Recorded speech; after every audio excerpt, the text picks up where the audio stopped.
Good morning, hockey fans, and welcome to episode 106 of Royally Quacked. How you doing, Cody? I'm doing good. How are you doing, Dad? Not too bad. Not too bad. We're getting our water fixed today, so people, if I disappear for a few minutes, I need to help my friend who's nice enough to do this for us. He's a really nice guy, so. Yeah. I told him if he needed, he could knock in and maybe I'd get him on the podcast for a second. Not that he needs to be famous, but, you know. It helps. Anyways. Well, you want to knock out your Kings news first real quick? Yeah, I will definitely do that. Okay. So, not only one record was broken the other night, but two. The Kings tie the record of most overtime games in one season with 30.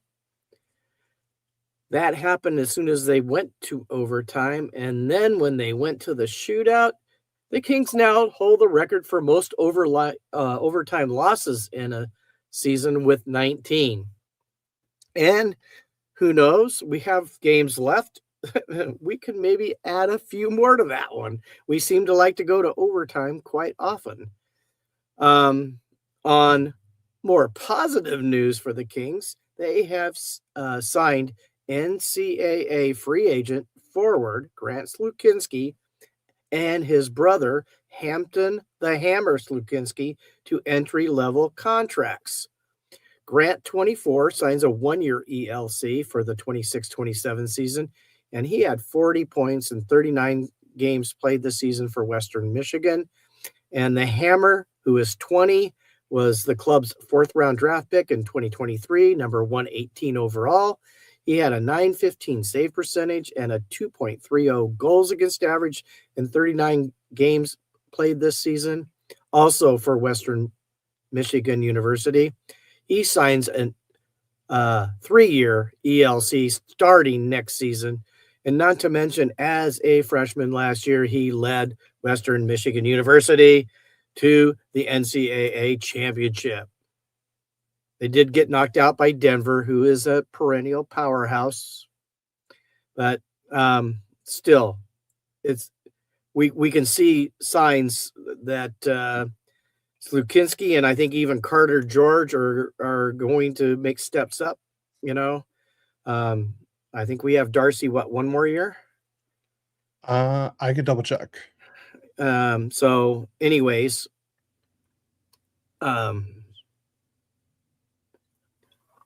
one thing I'm going to also say about the Kings is, we have a lot of free agents. We know Kopi's retiring, we might see some of these kids playing next year because they need to. Yes, you have Kemper for one more year. Yeah. So you have this year, next year. Yeah. So Portillo is. I think he might even. And you have Forsberg this next year too. Yeah, I know, but things could happen. Portillo might even, be the backup for whoever next year. Because I think Forsberg's been better than Kemper this year. Yeah. So we'll see what's going to happen with all that. But yeah, like I said, I think the Kings want to replenish the farm system. Some of the kids have come up and have been playing pretty well. Like Kenny Connors, Jared Wright. God, I'm drawing a blank on their names, but that's anyways. Taylor Ward, of course. God, the big kid, Hellenius. He's been up all year pretty much. Well, yeah, he missed the first part of the year, and once they brought him up, they've left him up. I would say ever since the whatchamacallit, what's his name? When I went to Montreal, the no trade, he's been up. So we do have a comment. MDW Wrestling says hi. How's it going? Hope you're having a great day. Happy Easter weekend, by the way. Happy Easter weekend, everyone. So we want to go on to Duck news, Cody? Yeah, I'll knock out some Ducks news. All right, so sad news. Oh, it's weaseling. Oh, okay. Sorry about that. Ducks news. Cutter Gauthier has an upper body injury and did not join the team on the current road trip, which was to San Jose. But he did miss the San Jose game, and he did miss last night's game against St. Louis, and he is questionable for today's game against Calgary still. So he suffered this injury during the who was it now? The Toronto game. It happened, I think, right before he scored the power play goal. So we'll talk about that later. Next up is Jansen Harkins underwent successful hand surgery, and his now recovery time is expected to be 4 weeks. So maybe just, first round, second round of playoffs, I mean, Harkins isn't like we need him to get to the second round, but he can sure help. All right. And then some good news now.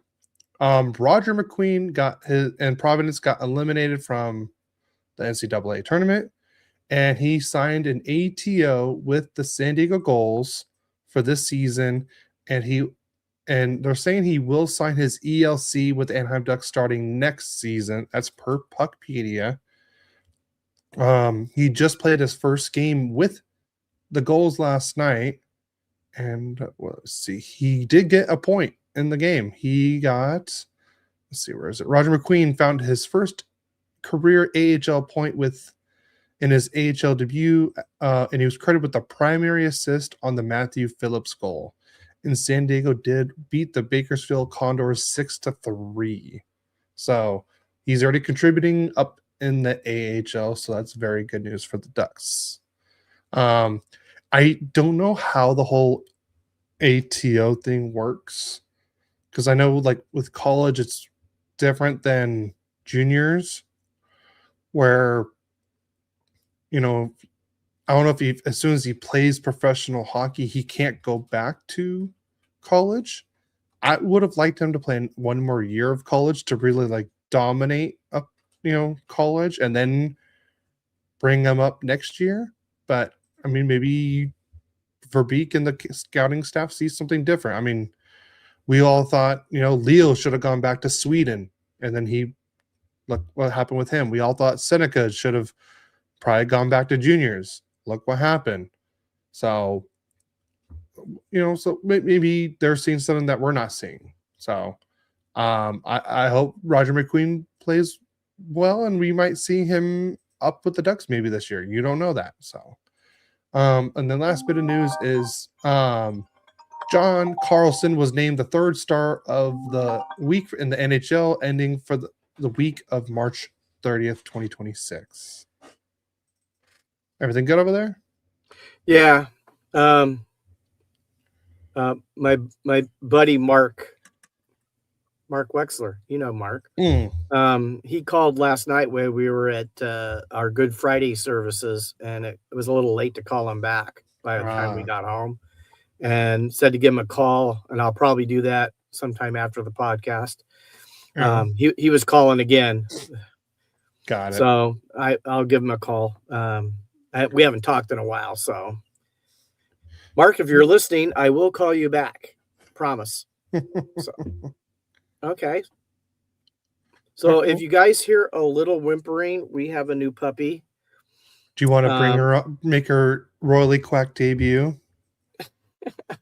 Hold on a second. I'll go grab her. She's so cute. All right. I'm going to knock out some league news while you're gone. All right. Well, the Flyers have signed defenseman David Jiricek to a 2-year contract extension worth an annual value of $1.5 million AAV.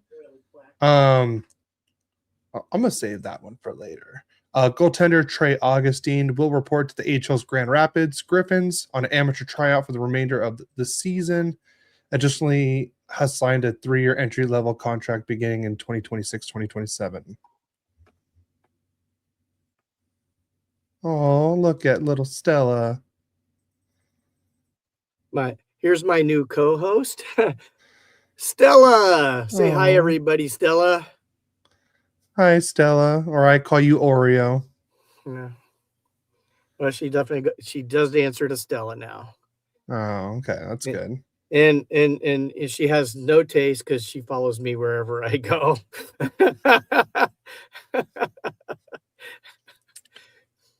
Now, does that dog get any bigger? Oh, hi, Mom. Yeah, Mom's. Oh, he said hi to you. Who? Cody. Oh, hi. I think Mom wants a dog. I'm not going to go for a little bit yet. Okay. So if I need a new co-host, I got a 4-legged one. She doesn't say much, but she's so dang cute. You'll look at her and not even listen to what I say. Sounds about right. Yeah, it does, doesn't it? So I already knocked out a couple of league news. Okay. You can start. You can start with the second one. The Toronto Maple Leafs. Okay. The Okay. big one of the week. Yeah, the Toronto Maple Leafs have fired general manager Brad Treliving after almost 3 years at the helm. Honestly, I don't know. Can you blame him for all of what's happened to the Maple Leafs? I guess you possibly could. But when you take Mitch Marner out of the scheme, a talent like that out of their, because they had a lot, they still have a lot of talent there. Yeah. But he seemed to be what made him at least more competitive.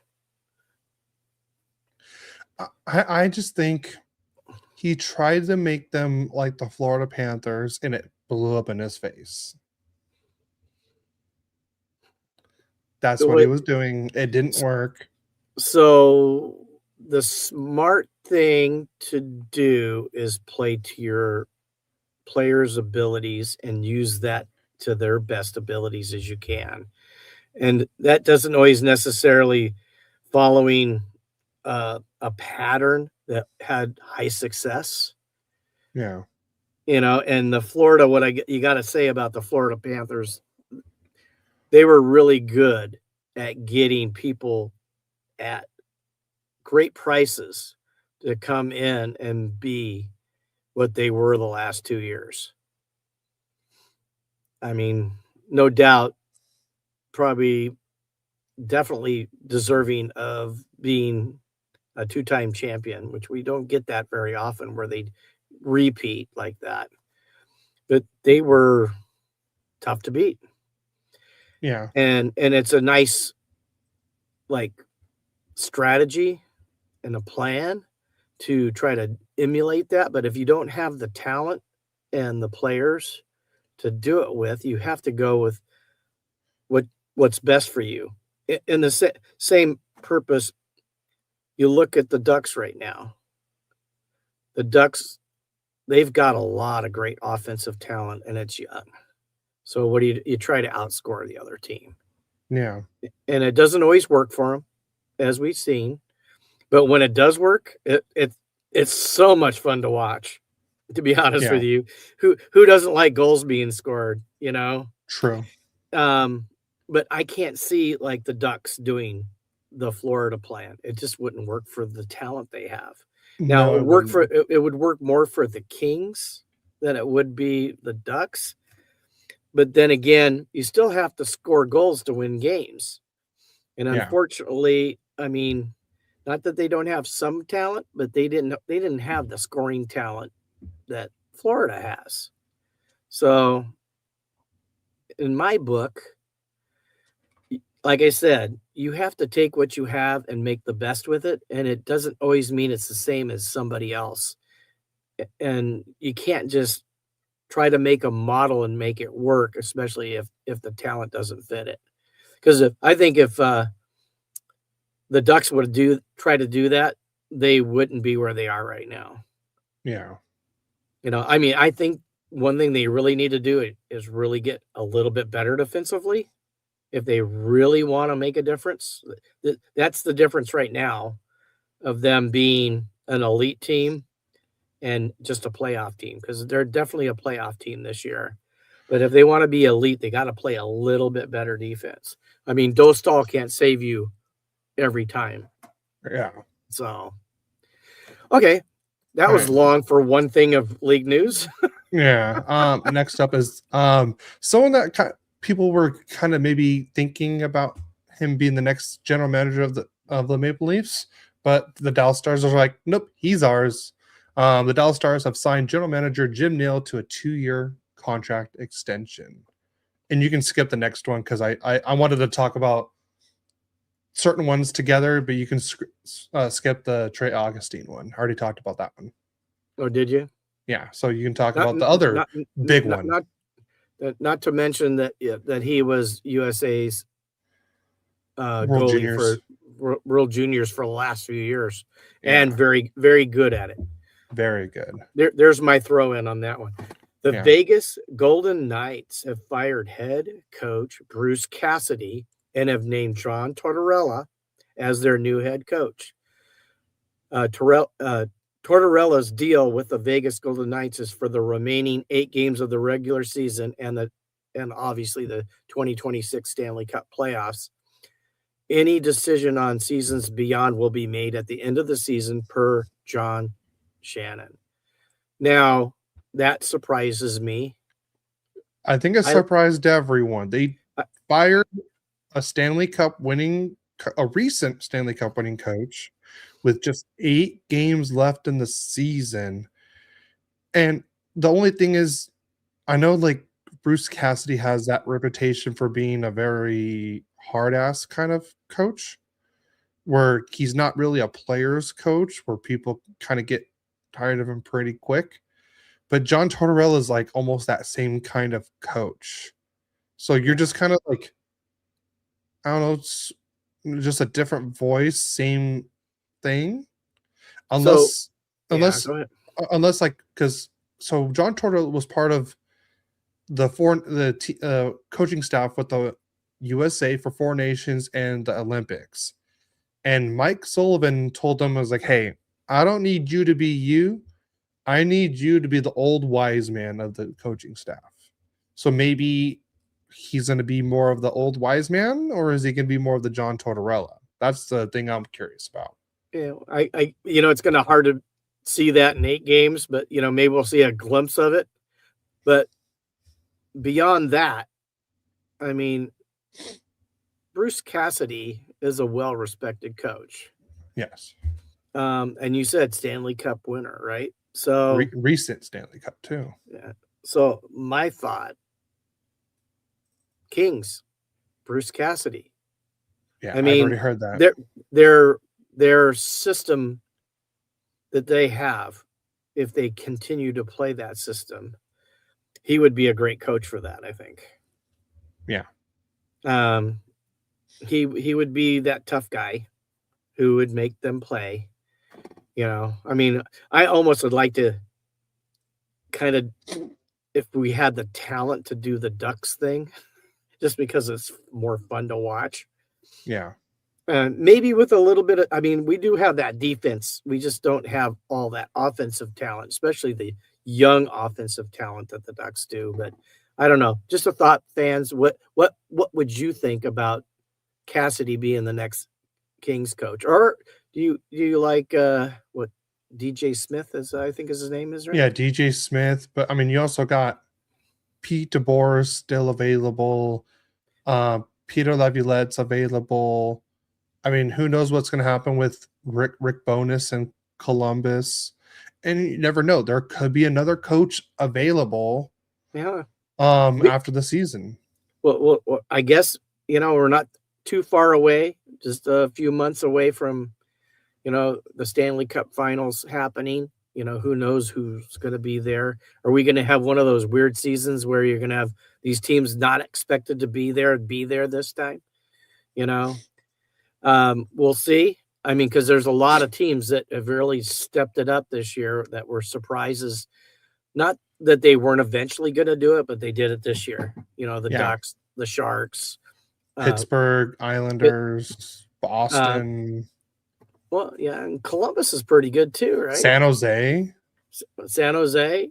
I mean, who wouldn't have fun watching Macklin Celebrini play? I would pay money to see him play. I don't have fun watching Macklin Celebrini play, but we'll find out more about that later. Well, all I'm going to say is I saw him on TV, and he looks like he should still be in high school. That's how young he looks, and look at how. I mean, he's like what, third or fourth in the league in scoring. Okay, Cale Makar, who's been in the league for how long, looks like he's 10 years old still. Yeah, like your brother Tim if he shaved off his beard. I'm pretty sure, yeah, like I'm pretty sure if I shaved off my beard, I could probably easily shave 10 years off of myself too. Of course, I'll probably look like 20, 30 pounds heavier too if I shaved. Okay, we're not going to go over how we should dress and what we're supposed to do. Okay, so we'll move on to the league news. Blue Jackets defender Damon Severson has undergone shoulder surgery and is done for the season. Boy, that's hard to say. Shoulder surgery. Say it fast 3 times. You can't do it. Nope, I can't do it. I can't either. Alex Ovechkin scored twice and hit the 30-goal mark for a record-extending 20th time in his NHL career. And the Washington Capitals beat the Philadelphia Flyers 6-4 on last Tuesday night. And, I mean, he's what, like 41 now? 41. And he's still there, baby. I want to say it would have been his 21st season if it wasn't for that COVID shortened season. Because I think he was at like 24 goals, and there was still like, I forgot which season it was. It got cut short, and he was like at 24 goals and like 40 something games or something like that. So he easily could have had his 21st if they really. I mean, I would give it to him because he was on pace for it, and it's not like he's an injury prone kind of player. He's, so I would have given it to him. Yeah, future Hall of Famer Alex Ovechkin. First, he's a first ballot, no doubt. Yeah. Yeah. Next bit of news: Evan Rodriguez's season is probably done after Florida Panthers forward broke a finger in his right hand on Thursday's night. Lost to the Minnesota Wild. Wow, they've been just decimated with injuries this year, haven't they? Yeah, I think honestly it might be what's best for Florida this year. Not saying all the injuries, but they get the rest. True. Not going to make the playoffs. Yeah. Oh, and the Colorado Avalanche will be without standout defenseman Cale Makar for a few games after he suffered an upper body injury in a win over Calgary earlier this week. And if you don't think that affects that high-powered offense for the Rockies, you're mistaken. The Rockies? I mean the Rockies. Damn, I didn't know that Makar was playing Avalanche. Sorry. Now, what position does he play for the Colorado Rockies exactly? He probably plays center field. That's what I was thinking too. And I could see, Hey, him being like a good shortstop too. I got a great idea for the offseason. What if we made like a baseball team with hockey players? Well, no, we just go through some players and what position would they play in some other sport, or what other sport would they play in what position they may play. I think it'd be kind of interesting. And then if you get the fans involved, I mean, obviously, you have, a couple of those guys, like the guy from New York, he'd probably be an MMA guy or a boxer. So, yeah. All right, and that's about it for the league news this week. Yes. Do you need to check up on Anything? You know, while you do your first game, I'm just going to go see how it's going outside with the guy doing my plumbing. If you're still gone, then I'm gonna just move on to my next game. Sounds good, bud. I'll be right back. All right. So we're gonna go to the first game, which is last Saturday, which is kind of the reason why we started the live stream early last week, and we kind of got off pretty early.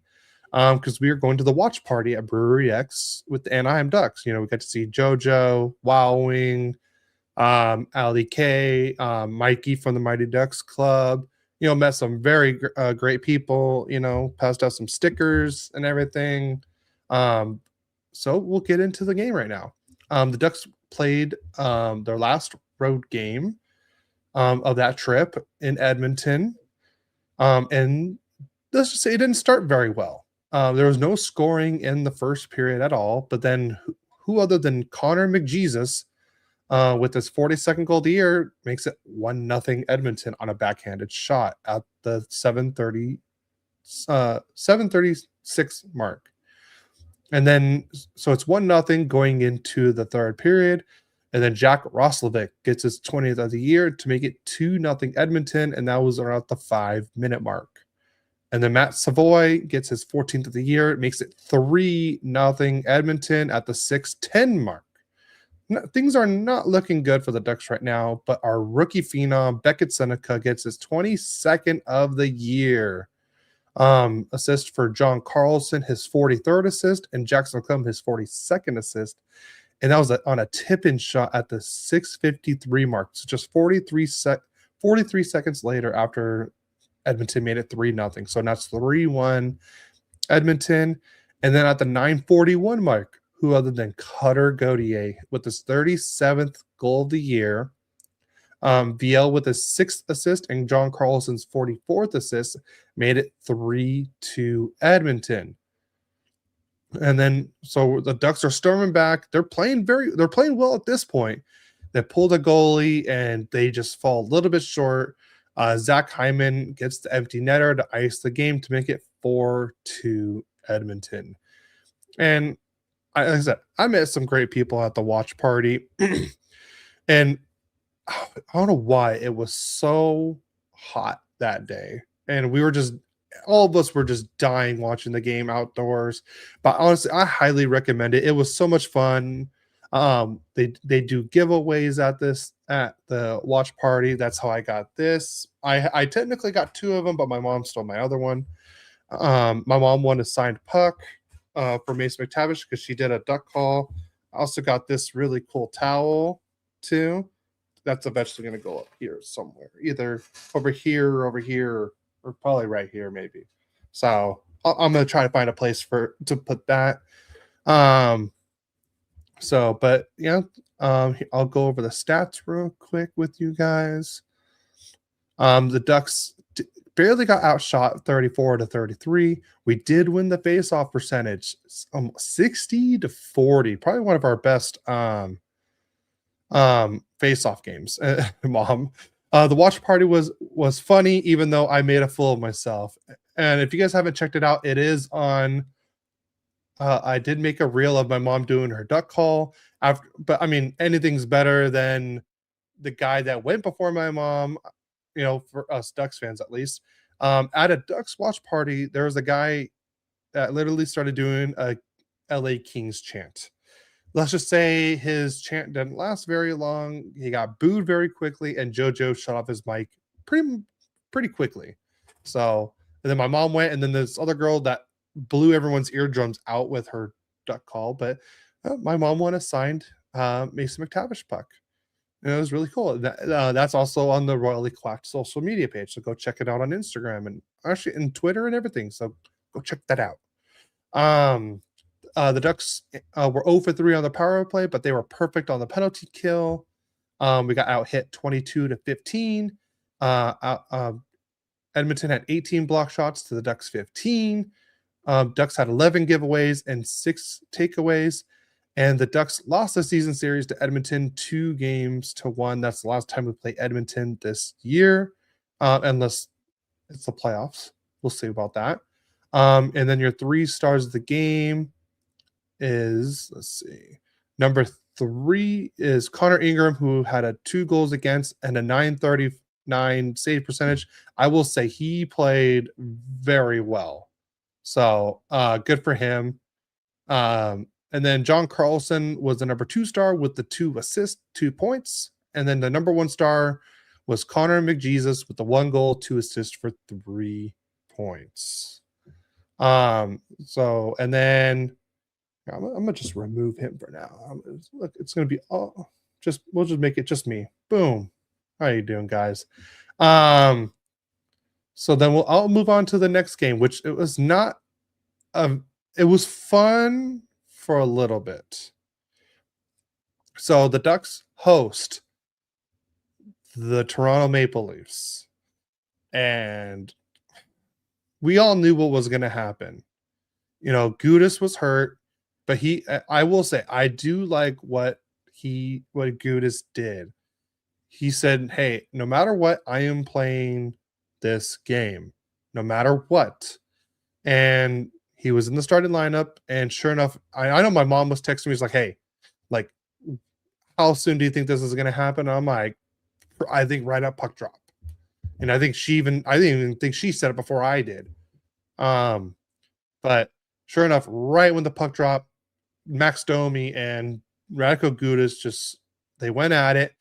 And it looked like Gudas didn't even try to throw a punch. He was more just playing defense the whole time, let Domi get in what he needed to get in. And honestly, I liked what Gudas did. I really respect what he did.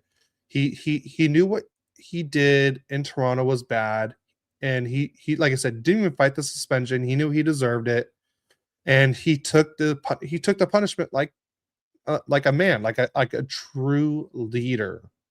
So, and then and you could tell just Radko knew what was going to happen, and he was like, I just thought it would have been funny if, say, Domi and Gudas would have gotten a fight and Gudas would have punched him once and just ended it.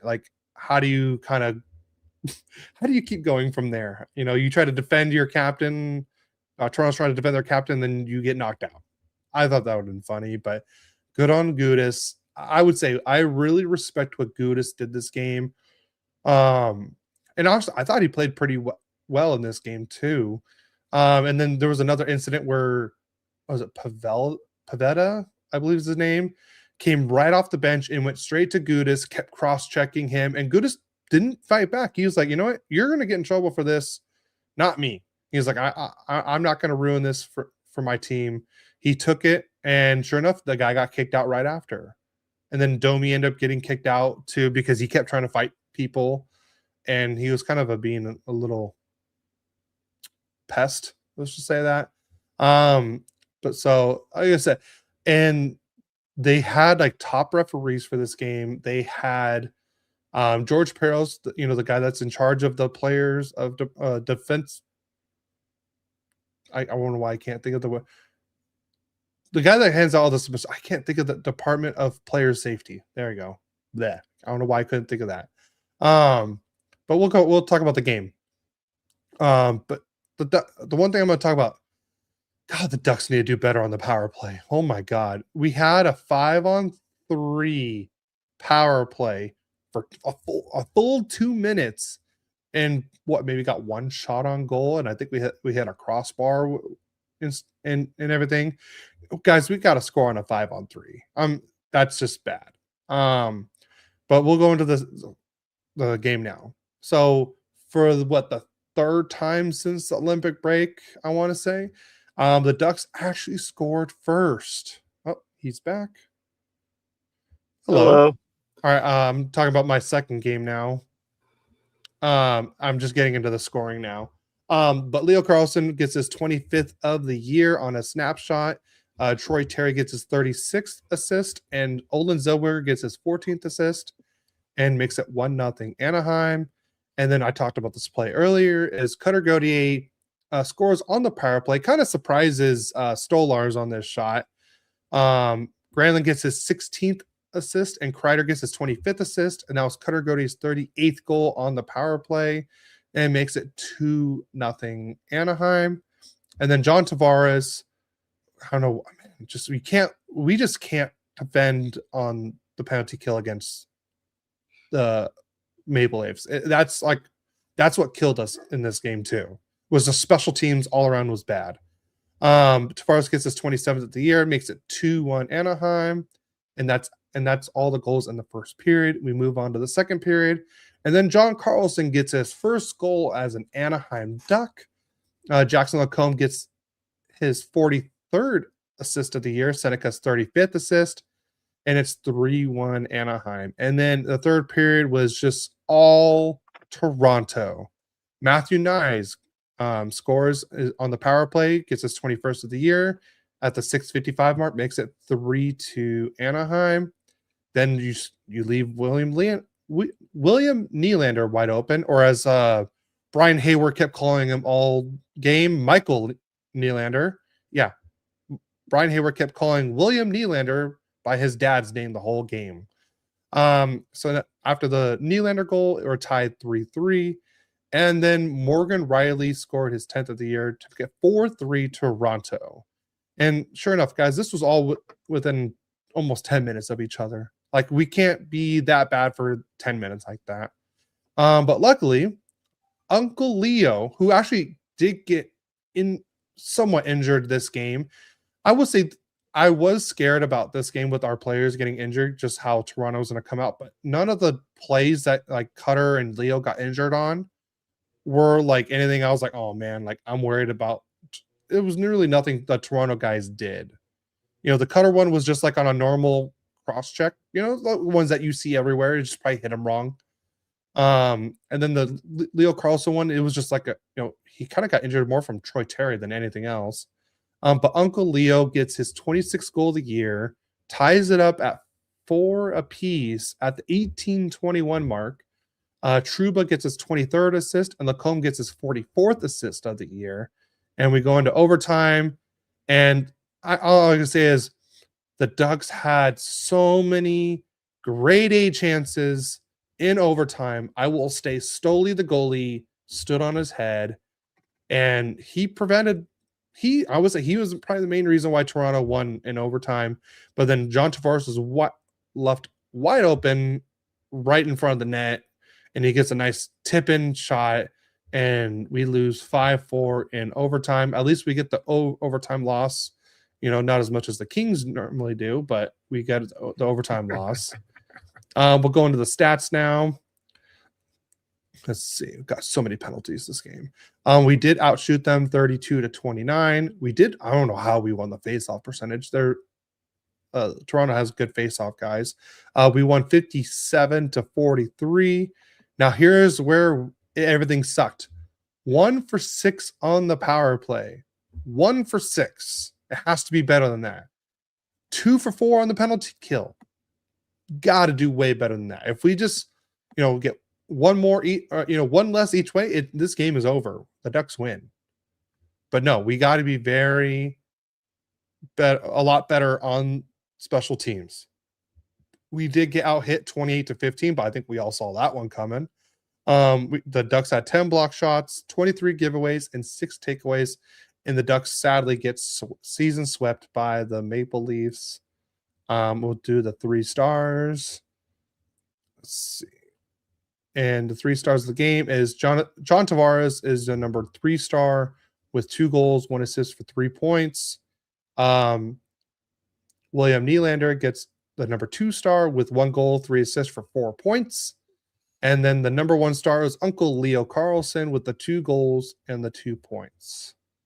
Like I said, and this is the game that really started the downward trajectory for the Ducks this week. All right, and it's on to your next one, or your first. You can do 1 or 2. It's up to you. Okay, I'll leave it up to you. Well, you have 2 games left? I have 2 games left. So I'll do mine. You do 1. I do 1. You do 1, and then I'll do 1. I guess. Okay, we'll do that. All right. So the Kings are playing the Utah Mammoth, and let's just get to the scoring real quick. I tell you, they would be a team I'm afraid to play in the playoffs. The Mammoth. They're playing pretty well. After their last year, they were kind of a playoff team for a while, and then it just kind of fell away. They're not doing it this year. So the scoring starts off right in 2 minutes and 31 seconds into the first period, and Kerfoot gets his fourth from Marino, his 29th on a tip in, and Utah's up 1-0. Then third pick in the draft, Logan Cooley at the 16:33 mark gets his 19th from Sergachev, his 40th, and Gunther his 26th on a snapshot, and it's 2-0 Mammoth. Kings do finally get on the board. The captain himself, Anze Kopitar, gets his 12th from Kempe, his 35th, and Edmondson his 17th at the 17:51 mark on a tip in, and it's 2-1. But the Kings. One thing I've noticed under Smith is, they're doing a lot more hitting and they're doing a lot more block shots, but they are sometimes doing way too many penalties, and they get a penalty. And Logan Cooley on the power play gets his 20th from Keller, his 50th, and Sergachev his 41st. 9 seconds before the end of the period to put the Mammoth up 3-1. So after one, Kings are down 3-1. We go to the second period, and Kerfoot gets his 5th from Cole, his 18th, at the 12:37 mark on a wrist shot. It's 4-1 Utah. I mean, Kings were really never in this game, I don't think. Then on the power play at the 16:17 mark, Schmaltz gets his 27th from Keller, his 51st. Sergachev is 42nd on a wrist shot, 5-1 Utah. Then we go to the third period. Kempe gets his 27th unassisted at the 4:34 mark on a wrist shot, and it's 5-2.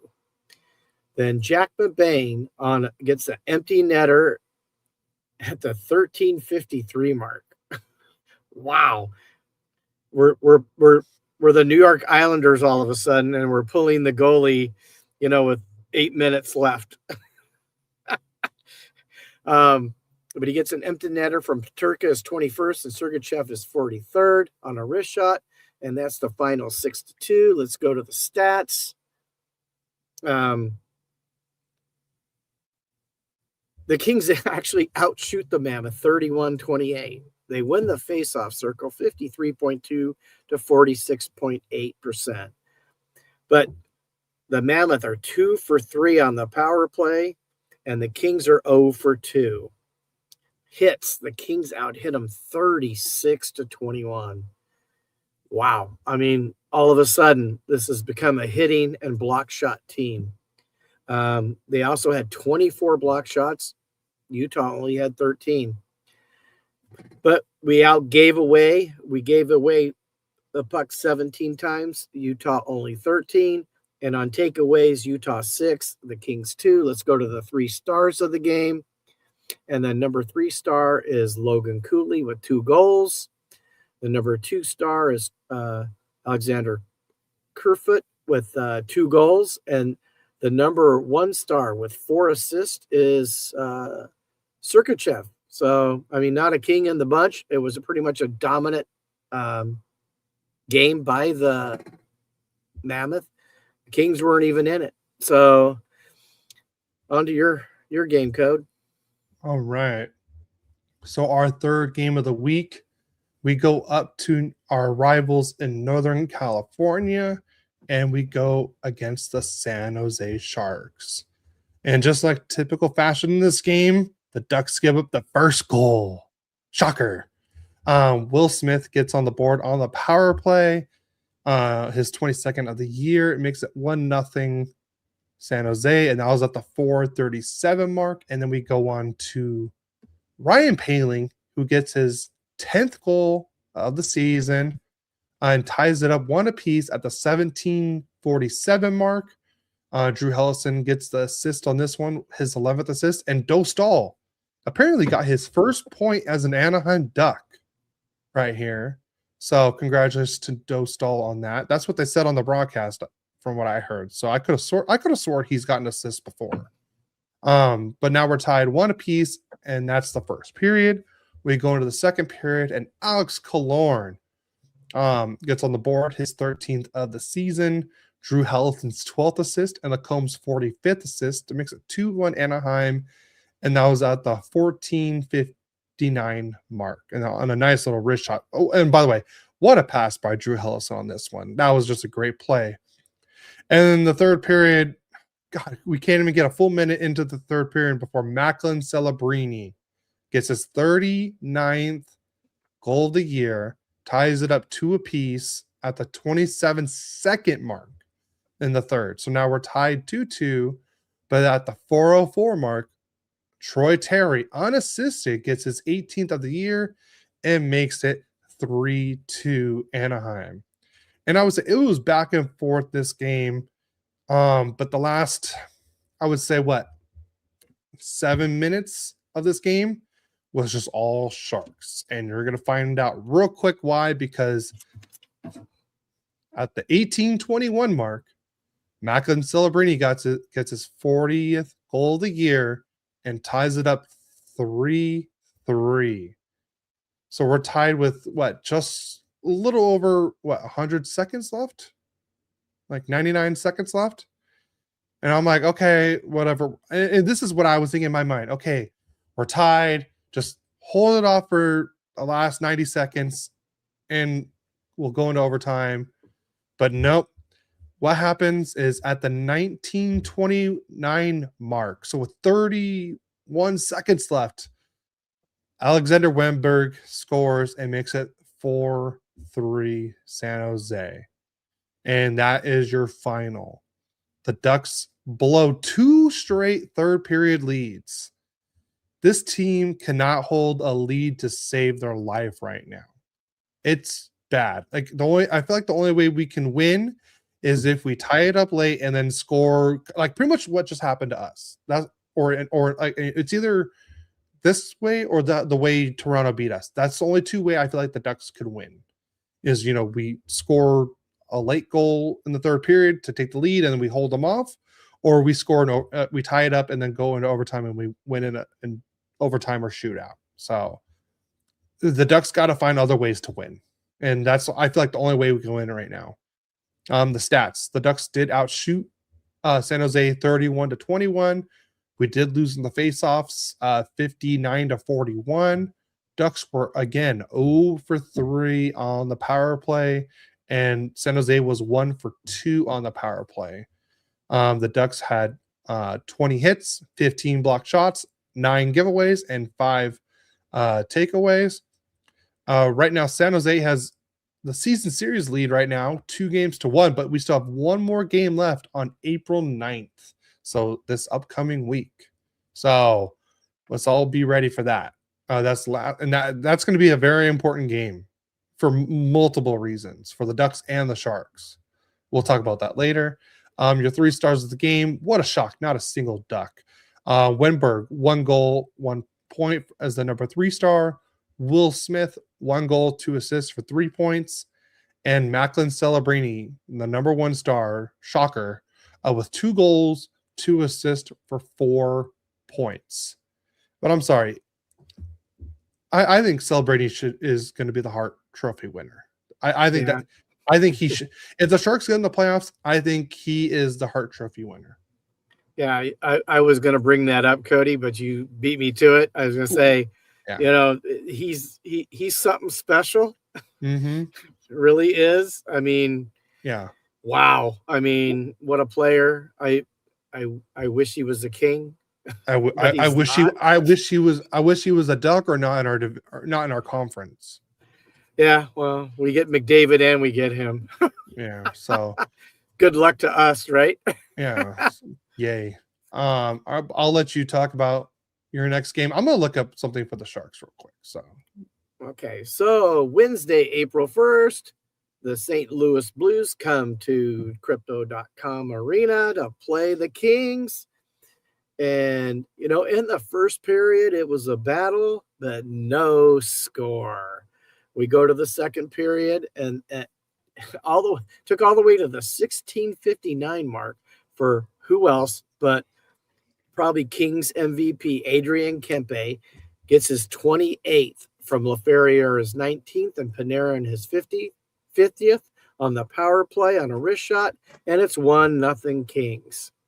That's how the second period ends. This is not a big shoot time game. A lot of scoring. There wasn't. But in the third period, also funny, 16:07 mark of the third period, Robert Thomas ties the game with his 17th from Broberg, his 23rd, and Holloway, his 21st. Could you imagine if Broberg and Holloway were still with Edmonton?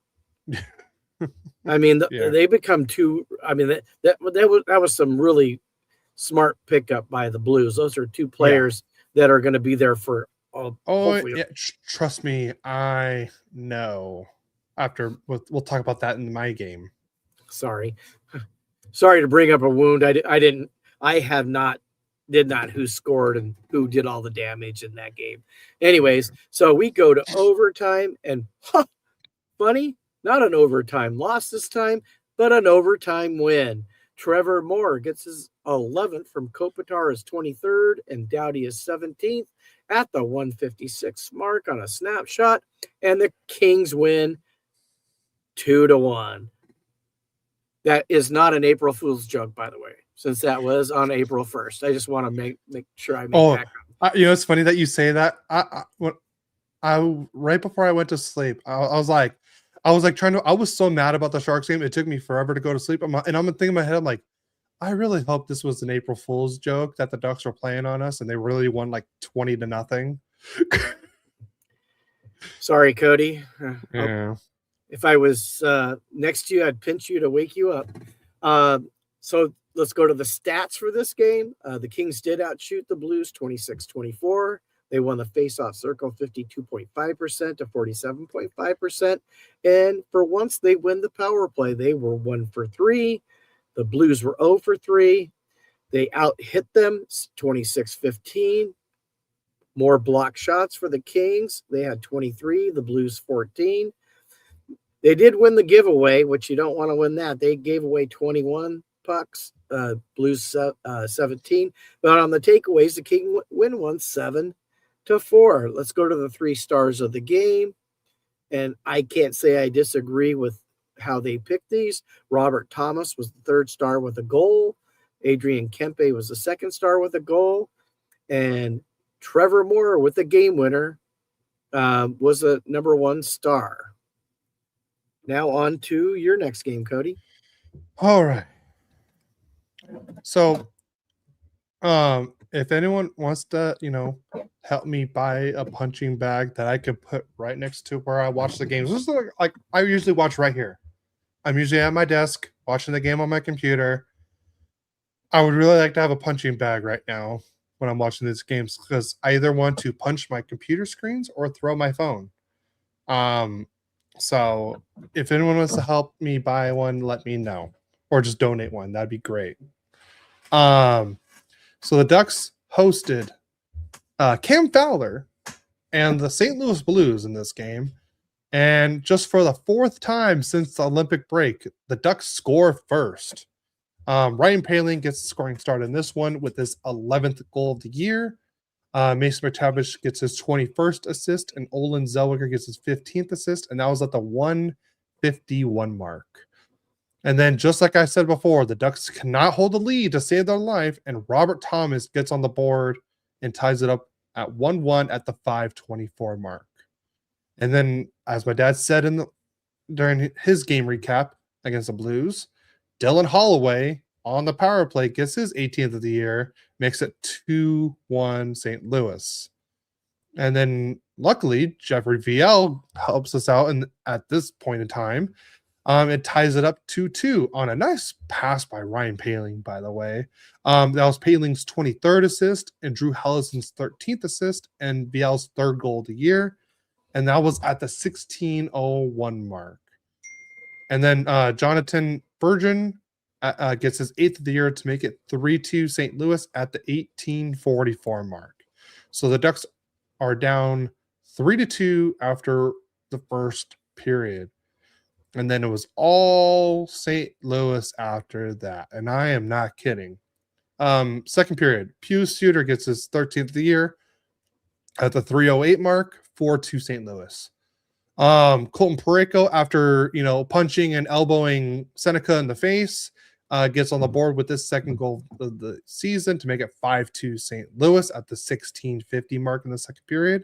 So now the Ducks are down 5-2. Now we go into the third period. Dylan Holloway again gets his on the power play, his 19th of the year, and Broberg gets an assist on that one. Let's see, did he get an assist on any of the other ones? Broberg. No, just that one. And the Ducks fall to St. Louis 6-2 in this one. And it was an ugly showing. And let's just say it, I know a lot of people on social media about the Ducks are not happy at all. I know Mom says you guys were at church when this game happened, and let's just say I'd rather be at church than watching this game too. So yeah, I think Mom was quite happy that she missed the game. Yeah, and I'm jealous that she got to do that. Because like I said, I want to buy a punching bag just to have right here, and I could punch something while I'm watching the games. The Ducks got outshot 29-27, lost in the faceoff percentage, 51-49, so pretty close. Again, 0 for 3 on the power play, and the penalty kill was horrible, 2 for 4. Ducks had 25 hits, 10 block shots, 16 giveaways, and 4 takeaways. And again, the Ducks lose the season series to the St. Louis Blues. But at least we did win one game against them this year. But still, you've got to win these games. That's now 3 straight losses to non-playoff teams at the time of the game. Non-playoff teams, 4 straight losses. And we have how many games left? Let's see. We have, so Ducks have played 76. We have 6 games left. And this is not the time to have a losing streak. This is the time where you want to start getting hot to get into playoffs. And I can tell you this, if we keep this up, the Ducks are getting swept in the first round. And I'm not kidding. The Ducks are not looking pretty right now. Like, we can't hold leads. We can't play defense. I want to say Brian or John Allers said in the first period, we gave up like 11 grade A scoring chances. You can't give up that many in one game, and they gave up that many in the first period. Like, St. Louis was just like, they looked like they were like leading the Central, like they were about to win the President's Trophy over Colorado the way they played last night. So again, it's just not a good way to play. I don't even want to talk about the 3. I'm going to just say this. Paling was the number 3 star, 1 goal, 1 assist for 2 points. And then we had 2 other Blues that were the other 2 stars. Okay. I don't want to talk about it. I'm mad. I'm annoyed. And I hope they change it around tonight. Good luck. Okay. We need it. So we played back-to-back, played the Blues, then we get the Nashville Predators in, and the Predators came out roaring. In the first period, 52 seconds into the game, Philip Forsberg gets his 35th from Marchessault his 18th, and Haula his 22nd on a wrist shot. 1-0 Predators. Then, at the 3:47 mark, I'm not sure I could say this, but it looks like Zachary Hero gets his 3rd from Sky? Brady Shea. God. Wait, hold on. Where are you at? Yeah, it's Brady Shea. LaRue? Oh, is that LaRue? Oh, I forgot the L. There we go. and Brady Shea. Brady Shea with a 22nd assist at the 3:47 mark on a backhand shot. And it's 2-0.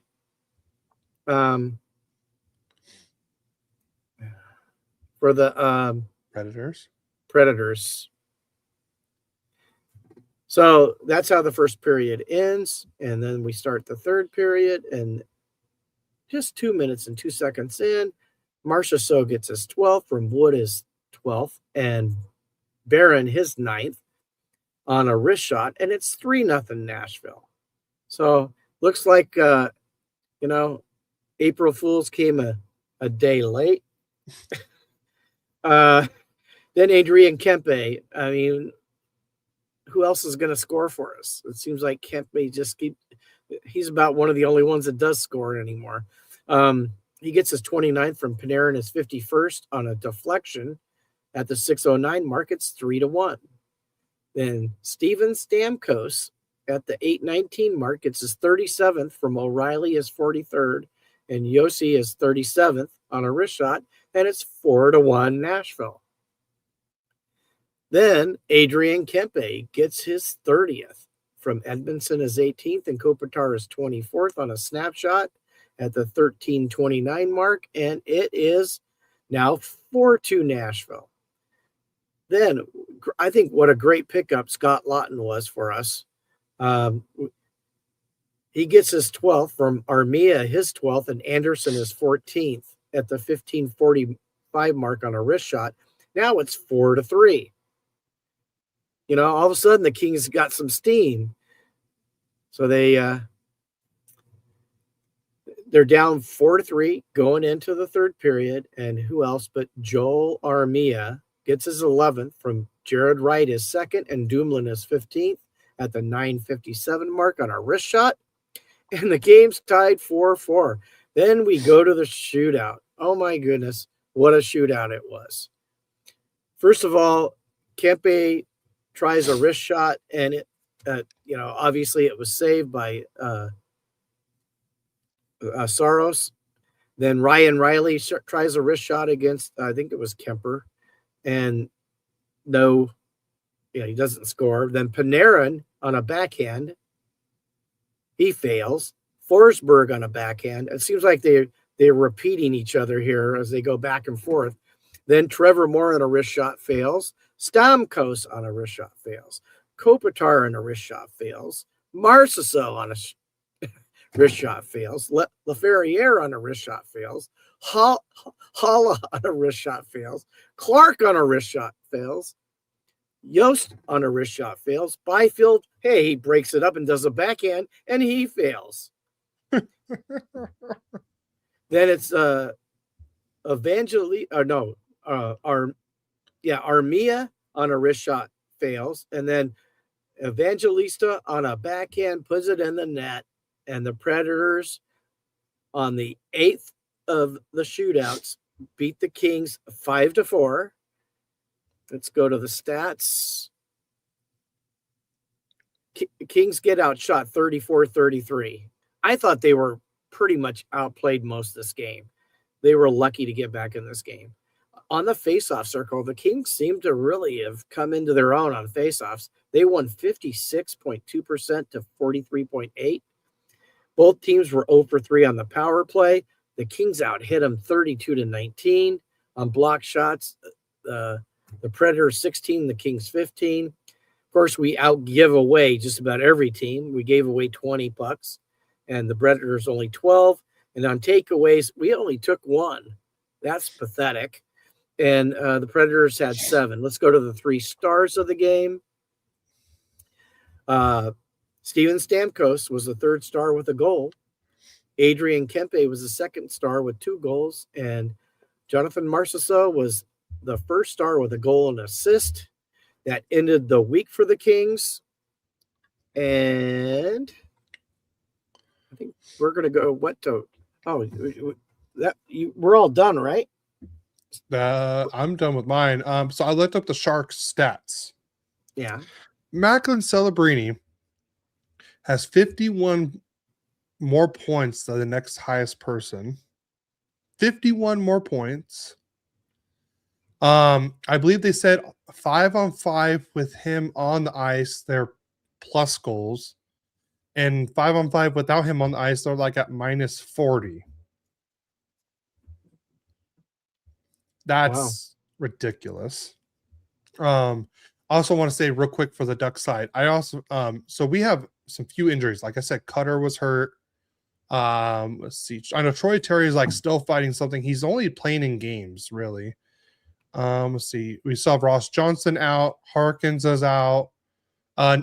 Congratulations to Nathan Gauthier. He did make his NHL debut earlier this week against the Sharks.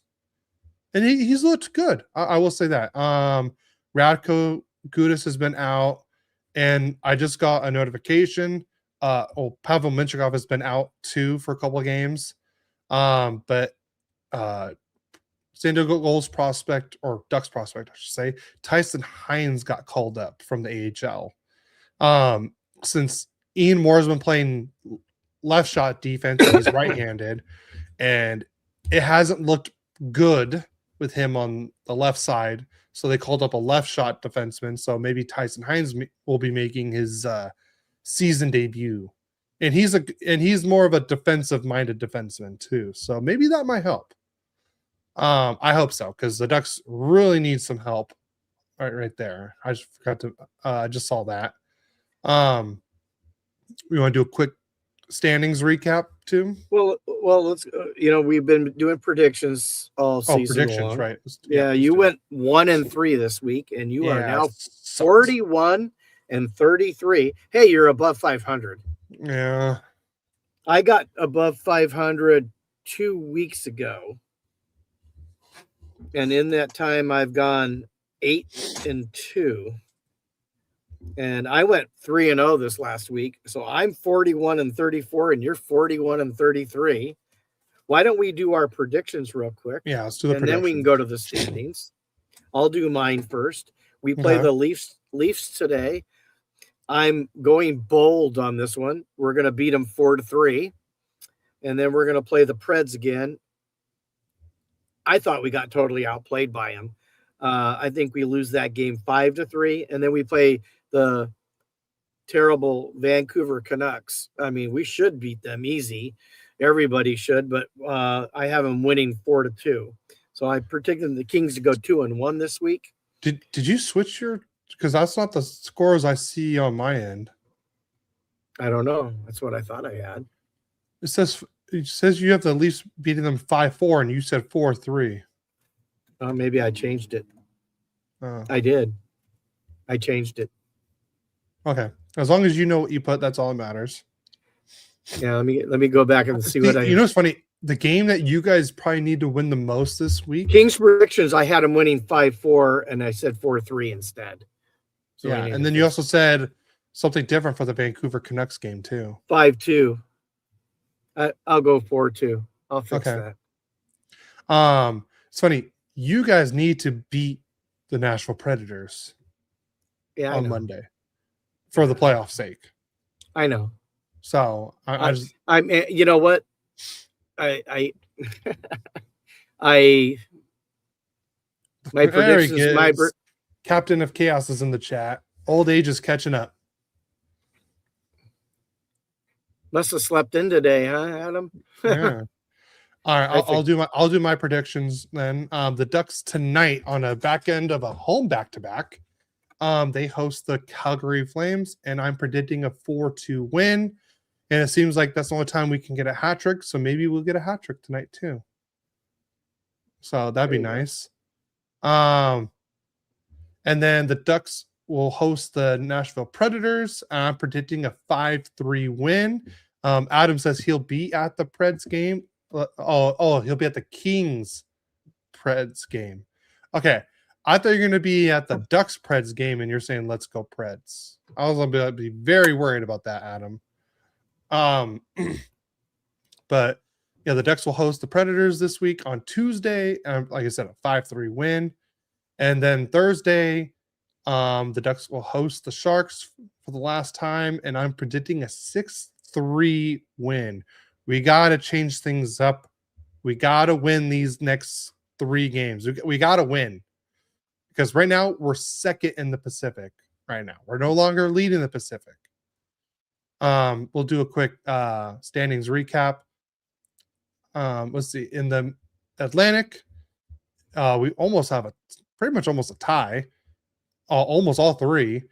Tampa Bay is leading the Pacific right now with 75 games played and 100 points. Buffalo's number 2 with 76 games played and 100 points. And Montreal, 75 games, 98 points. So if Montreal wins their next game and Tampa Bay loses, we have a 3-way tie for in the Atlantic. And then in the Metro, you have Carolina, who already clinched a playoff spot on 75 games played. They have 102 points. Pittsburgh, 76 games played, 92 points. In the New York Islanders right now, 77 games played, 89 points in third. And then your 2 wildcard teams right now is Boston with 76 games, 94 points. And Ottawa right now is in the second wildcard spot with 75 games played and 88 points. But you have 3 other teams tied with 88 points: Detroit, Columbus, and Philadelphia.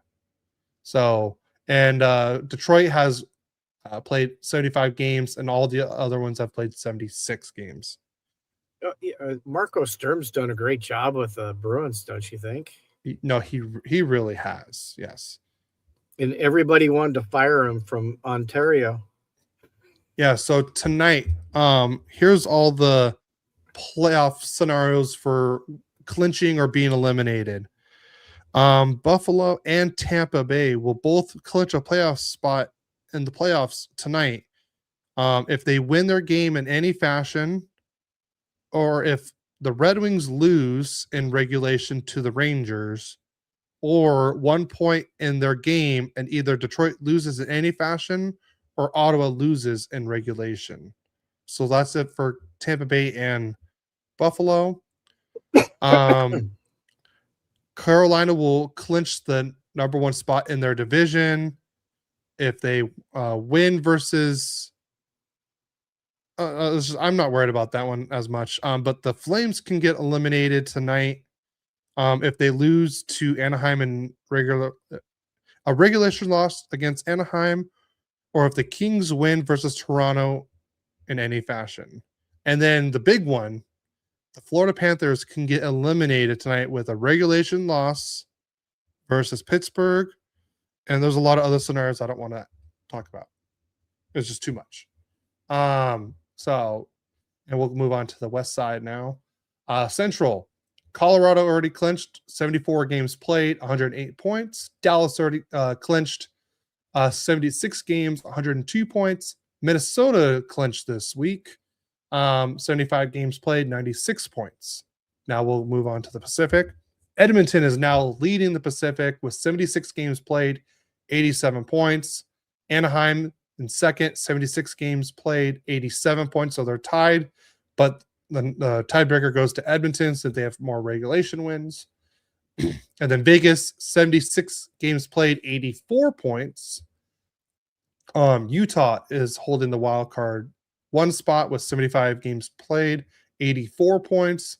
San Jose right now is in the second wild card spot with 74 games played, 79 points. Nashville and LA are tied right now, 75 games played and 79 points. But I'm sorry, but you guys aren't going to win that tiebreaker even close because you guys only have 19 regulation wins all year. And then St. Louis is the next closest, and Winnipeg with 75 games played and 76 points. So that's the scenarios right now. So yeah, and then I know we do have a few questions. Okay, let me bring that up.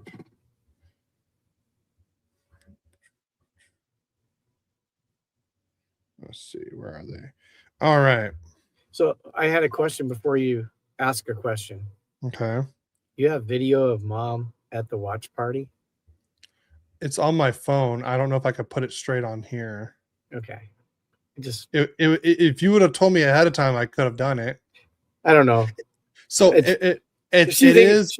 She thinks she embarrassed herself. I thought she did the best job. Of course, the one guy knocked himself out by being a Hidden Kings fan. I liked Mom's a lot better than the other lady because Mom's was like inspiring to cheer and for the other their girl team. just wanted to blow out everyone's eardrums. I thought Mom won it easy. Yeah, I did too. And I don't really think she embarrassed herself. Do you? No, I don't think so either. Right. But I was proud of her, even though she's a Ducks fan. Yeah. We do have a question for you in the Instagram chat. Okay. I am awesome.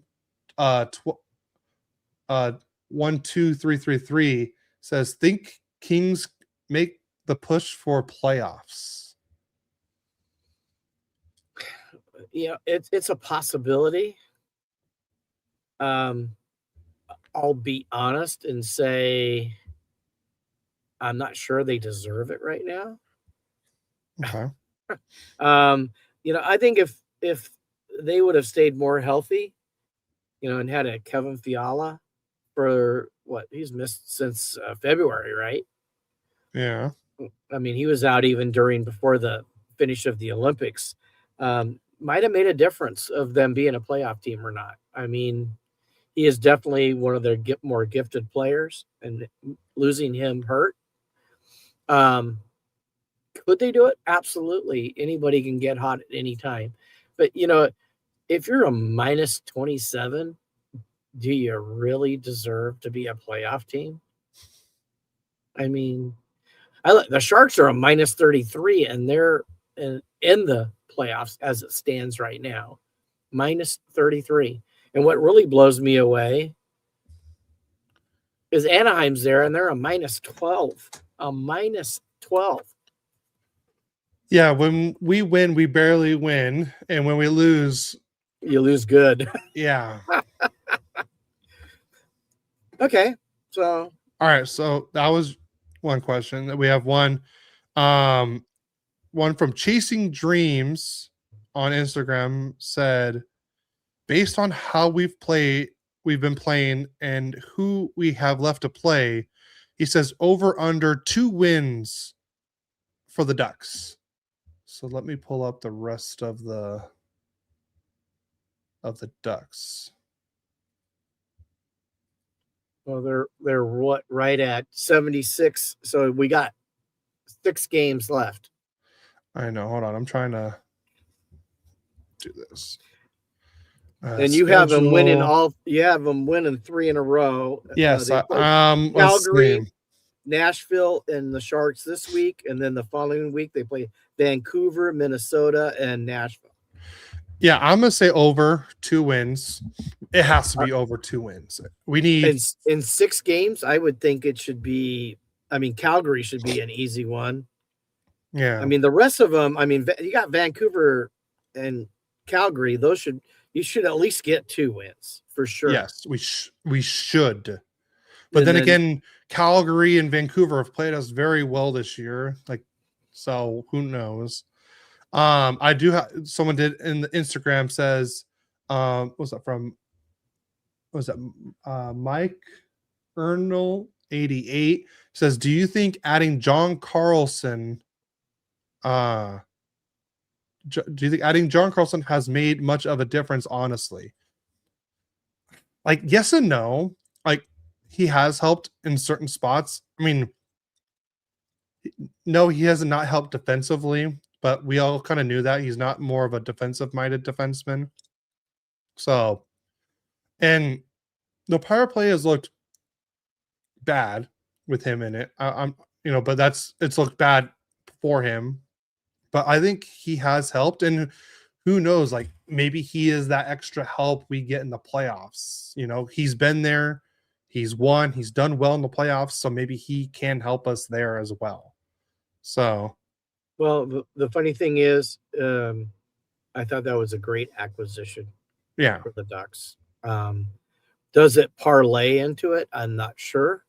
I mean, obviously, you're going from a place you've been a long time to somewhere new. Chemistry sometimes takes time. But he's a very gifted defenseman. I think in the overall play, he's going to definitely help the Ducks in the future. You can't hold him back right now because he's still trying to, find his way. They can do these no-look passes once they get to know each other and know where someone's going to be. That's hard to do right from the start. Yeah. I can only think of one person that probably could have done that, and I don't care who they played with, and that was Wayne Gretzky. That was one of the things about him that made him probably the greatest player ever to play the game, is that no matter who he could just see things way in advance of anybody else and know exactly what was going to happen, because he wasn't the best skater. He wasn't the most gifted shooter, and yet he turned that into maybe a record that will never be broken. Yeah. I mean, how many times are we going to see somebody score 200 points in a season? Or 92 goals in a year. Or 92 goals in a year. Ovechkin's never done it. And he's the most prolific goal scorer in history. The closest we've seen to recently to that was Austin Matthews with the 69 goal season. That was the closest we've seen in a long time. Yeah. Didn't Robitaille have 70 one year, I think? I don't know, but I know Solani and I forgot who the other guy was. Solani did it in his rookie year. I think he had 70 goals. 76 goals. Yeah. He very special player. Yeah. Not just as a hockey player, but as a person. He's someone. Never talk bad about him in front of me, because we're gonna get into it, because he is such a classy guy. And then last one I have here: thoughts on Ducks playoff chances and performance. I think it would be, if we're talking about like currently right now, I feel like it's gonna be a sweep or a gentleman's sweep the way we're playing right now. That's the way we're playing. Like it's not gonna look pretty. Adam says, I'll fight you. Yeah, but you're not going to talk bad about Solani. Oh, actually, sorry. There is one more comment from Globus Northbound. He says, we are in the stadium, 19 in Germany. Next time I will watch it. I don't know. They reached out to me. There are a couple from Germany, and their goal is to go to every single hockey arena. Oh, how cool. Yeah. They already have tickets. Take me with you. Yeah. They've done like, I think 15 out of 32, I believe. So I said, I'm jealous that they've been to that many. I've only been to, I think, 4 so far. Okay. How many of you, has it just been the Pond and Staples? I'm trying to think. I've been to some. Okay, current. We're talking about current ones. Sorry. Yeah. I think that's it. Yeah, I want to do. I want to do San Jose. I want to do Vegas. I want to do too. And Utah. And Utah. Those are probably the next, like the closest ones we can all knock out pretty quickly. Yeah. It's probably have to be like a next season kind of thing. Yeah. Take a couple of weeks off. Road trip. Yeah, that'd be nice. We'll have Mama Quack with us. I'm always down for that. I know maybe when I go visit Sammy and Justin, we'll go to a Dallas Stars game and knock another one out. I did talk to Justin about that last time we were there, that I'd like to go see a Stars game. So yeah, we'll try to knock that out. So yeah, but we didn't get to talk about this last week because we were in a rush. But I did go to a Nashville Predators game when I was in Nashville. A lot of fun. The chance is something I kind of wish the Ducks would do too. Like not as, saying, the goalie sucks, but like more of like fan involved kind of thing, and like I said, I had so much fun at the game. Great experience. The Predators beat the Seattle Kraken 3-1. It was a very fun game, and I saw Jonathan Marchessault trying to fight. Was it Winterton or Riker Evans? I can't remember. One of them. I can't remember which one it was. I don't like that guy because he's always a pest and stuff like that. And Marchessault's not a fighter at all. So, and he's 5'4", and the other guy was like 6'8".